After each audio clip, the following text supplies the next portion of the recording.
Bismillahirrahmanirrahim. Assalamualaikum warahmatullahi wabarakatuh. Kami dari kelompok 5 yang beranggotakan Putri Oktaviani, Rahmat Septiadi, Rina Wahyu Febrianti, dan Rizka Ramasari ingin sedikit menjelaskan tentang analisis SWOT dari Undang-Undang Omnibus Law. Yang pertama ada pengertian dan isi yang akan dijelaskan oleh Saudari Rahmat Septiadi. Bismillahirrahmanirrahim. Pengertian Undang-Undang Dasar Omnibus Law. Omnibus Law adalah sebuah konsep yang menggabungkan secara resmi atau amandemen beberapa peraturan perundang-undangan menjadi satu bentuk undang-undang yang baru. Ini dilakukan untuk mengatasi tumpang tindih dan memangkas masalah dalam birokrasi yang dinilai menghambat pelaksanaan dari kebijakan yang diperlukan. Nah, konsep Omnibus Law atau juga dikenal dengan Omnibus Bill sendiri umumnya digunakan di negara yang menganut sistem common law seperti Amerika Serikat dalam membuat sebuah regulasi. Jadi, Undang-Undang Omnibus Law Cipta Kerja artinya undang-undang yang baru menggabungkan regulasi dan memangkas beberapa pasal dari undang-undang sebelumnya, termasuk pasal tentang ketenagakerjaan menjadi peraturan perundang-undangan yang lebih sederhana. Dengan adanya Undang-Undang Omnibus Law Cipta Kerja ini, maka Undang-Undang Nomor 13 Tahun 2003 tentang Ketenagakerjaan atau Undang-Undang Ketenagakerjaan secara resmi tidak berlaku lagi. Kemudian, saya akan menyebutkan isi dari Undang-Undang Omnibus Law yang terdiri dari 11 klaster pembahasan.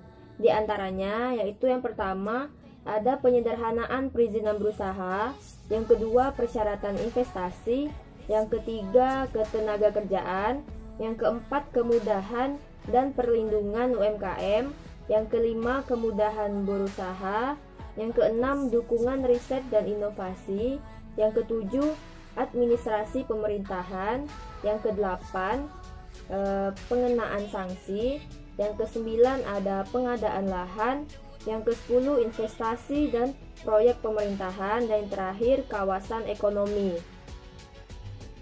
Baiklah, kami akan menjelaskan analisis SWOT dalam Undang-Undang Omnibus Law, yaitu strength, weakness, opportunity, dan threat. Yang pertama, saya akan menjelaskan strength atau kekuatan. Jadi, kelebihan dari Omnibus Law ini yaitu adanya integrasi antara undang-undang terkait yang kemudian bisa dibuat menjadi satu desain. Yang sebetulnya kehadiran Omnibus Law di Indonesia ini terkait pada visi dan misi Presiden Jokowi yang dipaparkannya dalam debat Pilpres pada tahun 2019 lalu. Omnibus Law Cipta Kerja ini diharapkan dapat memangkas perizinan ataupun problem-problem yang selama ini ada dalam satu kebijakan, di mana desain besarnya itu misalnya ada keinginan untuk mempercepat investasi, untuk mengejar pertumbuhan ekonomi, dan hal itu diharapkan bisa segera diakselerasikan. Yang kedua adalah weakness, yang berarti kelemahan atau kekurangan. Nah, kekurangan Omnibus Law Undang-Undang Cipta Kerja yakni dibuat dengan proses yang sangat cepat dan tidak partisipatif. Akhirnya, desain yang sudah jelas bisa jadi akan sangat menguntungkan sebagian kecil kelompok saja, sehingga sangat sistematis. Oleh karena itu, ada penekanan partisipasi masyarakat dalam pembuatan kebijakan publik adalah keniscayaan. Kata kunci proses pembuatan kebijakan publik itu kan partisipasi. Kebijakan publik itu kan kehendak rakyat. Jadi, apa yang jadi kehendak rakyat itulah yang jadi kebijakan publik. Jadi, ketika kebijakan publik direspon dengan ketidakpuasan, maka kebijakan publik itu belum sepenuhnya jadi kehendak rakyat. Yang ketiga, opportunity, yaitu peluang. RUU Cipta Kerja memuat upaya negara membuka peluang usaha yang lebih luas melalui kemudahan prosedur perizinan. Kemudahan ini akan memperluas lapangan kerja. Tak hanya membuka perluasan kesempatan kerja, RUU Cipta Kerja juga memuat upaya perlindungan bagi seluruh tenaga kerja yang meliputi angkatan kerja yang belum bekerja, sedang bekerja, hingga buruh yang mengalami pemutusan hubungan kerja. Sementara saat terjadi percepatan perubahan dinamika, pola kerja yang mengutamakan penggunaan teknologi digital RUU Cipta Kerja juga menjadi solusi perlindungan bagi pekerja dan juga memberikan kepastian dalam pelaksanaan hubungan kerja, ucap SWES. Tak hanya melalui RUU Cipta Kerja, SWES mengatakan upaya pembangkitan ekonomi yang terpuruk akibat pandemi ini juga dilakukan dengan memfokuskan alokasi anggaran yang diarahkan pada bantuan program untuk pekerja di bidang pelatihan dan kesempatan kerja. Kementerian Ketenagakerjaan melakukan refocusing anggaran untuk mengenjot pelatihan dan perluasan kesempatan kerja.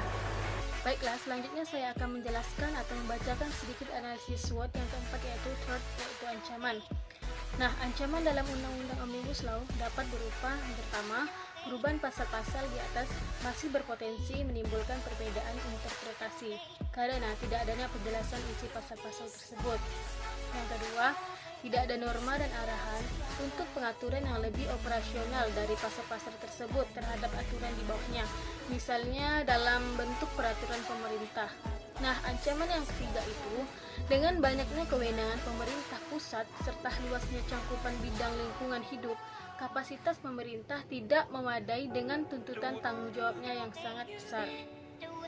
Nah, ancaman yang keempat itu ada Omnibus Law akan mengancam kedaulatan pangan karena menyamakan kedudukan produksi pangan dalam negeri dari penyediaan cadangan pangan nasional melalui impor pangan.